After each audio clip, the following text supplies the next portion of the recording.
kenapa gaji kita hanya dihitung sampai tanggal 15, berarti 7 hari kerja. Sekarang saya hitung dulu untuk yang karyawan baru. 2 bulan baru gajian di PT IWIP. Tanggal 15 sampai tanggal 30 itu tidak dibayar, alias tidak digaji. Itu sistemnya.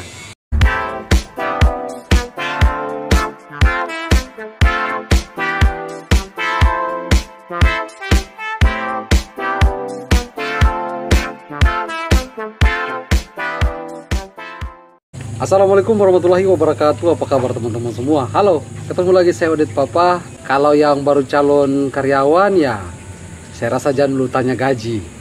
Tapi kalau yang sudah kerja saya rasa wajar saja begitu. Jadi nanti saya akan jelaskan.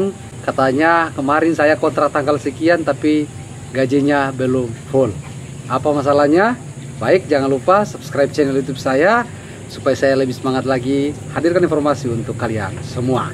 Seperti biasa kita santai bahas informasi masalah gaji seperti ini ya. Harus santai, saya bakar satu baru saya lanjutkan informasinya.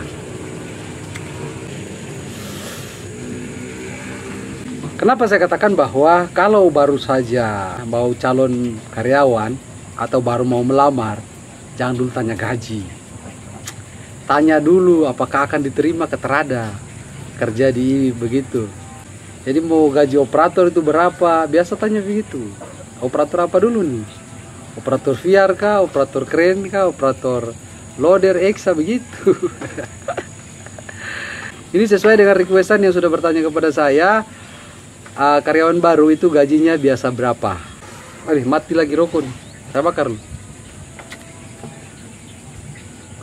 Santai-santai saja bos ya.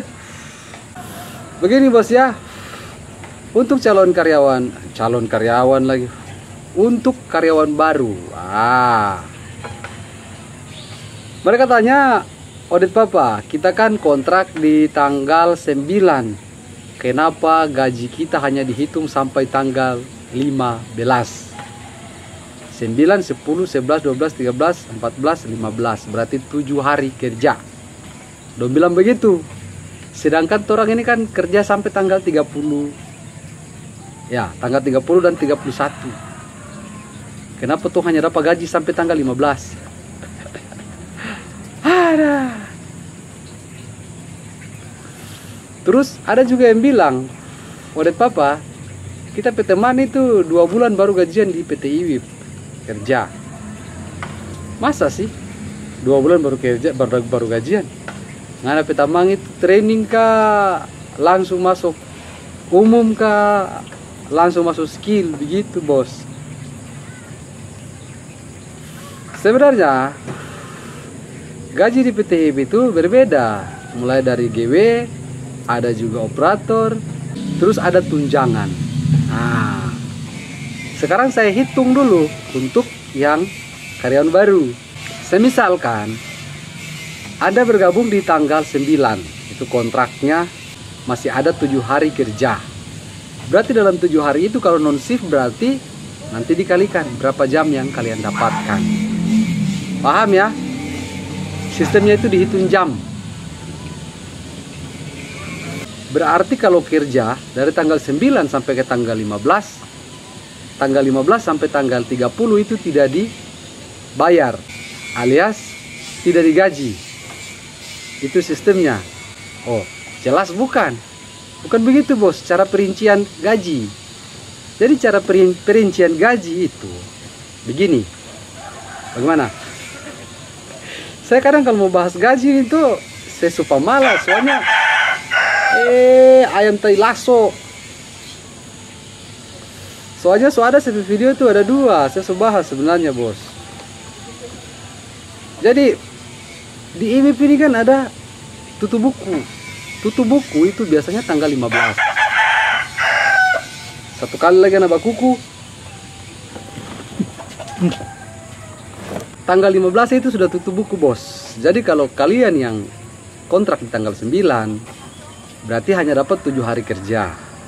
7 hari kerja itu kalau non shift. Kalau dapat shift-shiftan berarti berapa? 1 hari kerja? 1 hari kerja, 1 hari off. Berarti hanya dapat 3 hari kerja itu bos. 3 hari kerja dikali 7,5. Berapa per jam? Kalau biasanya di sini itu per jam 19.000 lebih lah dibayar. Terus dia bilang pas saya bilang, saya dapat gaji hanya 2.100.000.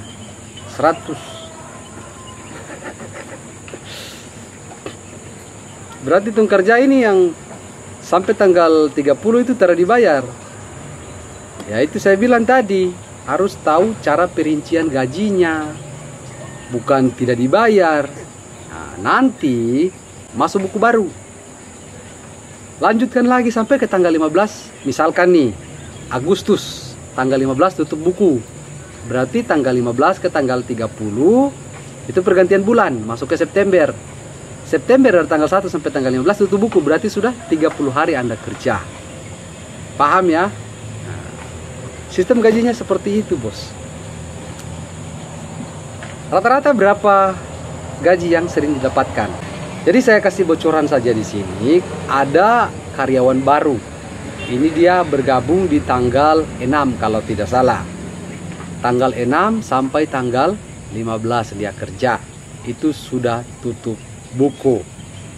Dia dapatkan sekitar ini. Makanya kadang ada yang berbeda. Temannya satu dapat sekian, yang satu dapat sekian. Nanti juga saya jelaskan itu. Kenapa bisa beda. Yang satunya ini, dia bedanya ada sekitar 300 ribuan. Kenapa bisa beda? Nah, harus lihat di slip gajinya. Apa perbedaannya? Si yang satunya itu sudah berkeluarga. Yang satunya ini masih jomblo. Makanya kau yang saya bilang supaya dapat tunjangan. Ada tunjangan keluarga. Berapa tunjangan keluarga? Ya tergantung anaknya berapa. Kalau anaknya 2, berarti tambah istri ya 3. Itu 300 ribu tunjangan keluarganya. Berarti perbedaannya di tunjangan tadi. Terus nanti kalau sudah kerja normal, di situ nanti ada tunjangan tetap, tunjangan absensi, tunjangan keluarga ada, kola dan lain-lain sebagainya. Gaji kita di Maluku Utara ini hampir menyentuh 3 juta rupiah. 3 juta rupiah itu nanti ditambah dengan lemburan kita. Lemburannya berapa ya? Tergantung kerja Anda berapa jam. Misalkan 127 jam, itu Anda kalikan 127 dikalikan 19.000 sekian. Dapat berapa? Ditambah nanti dengan UMP kita, upah minimum provinsi 2.800.000 sekian lah. Ditambahkan dengan tadi. Setelah itu nanti Anda tambahkan dengan tunjangan. Tunjangan lokasi, tunjangan absensi, tunjangan keluarga, kola dan lain-lain sebagainya. Nah, cara sistem hitungnya seperti itu, bos. Saya luruskan tadi juga. Ini ada yang bilang sampai 2 bulan saya petamang ini tak gajian. Oke. Turun jelaskan pelan-pelan. Yang pertama itu, mengenai petamang mungkin training. Training itu tidak digaji, bos. Karena kalian itu diajarkan, disekolahkan supaya dapat ilmu. Contoh saja, menghadapi sekolah di Jakarta sana, ya harus bayar tuh biaya kampus. Tapi kalau sekolah di bawah Oto itu gratis, dapat makan. Ini juga para calon pelamar yang sering banyak ditolak saat melamar di loket dan bahkan akan di blacklist kalau melakukan pelanggaran. Pelanggarannya seperti apa? Jangan lupa subscribe ke channel YouTube saya, nanti saya akan bahas di video saya selanjutnya. Sampai jumpa. Bye bye.